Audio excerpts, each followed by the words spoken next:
A stroke occurs when there is an interruption in the blood supply to the brain. When a stroke occurs, some brains are temporarily starved of oxygen, causing them to swell and stop working properly. This is why the effects of stroke are worse at the beginning. After a few days, when the swelling starts to go down, some cells recover, but others may not. Even then, other parts of the brain can be encouraged to take over. Ischemic stroke. This happens when a clot blocks an artery that carries blood to the brain.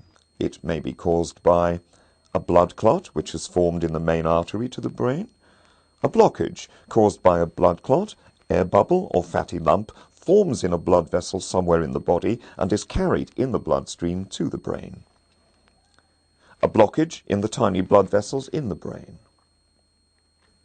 Hemorrhagic stroke. This happens when there is a rupture of a blood vessel in the brain.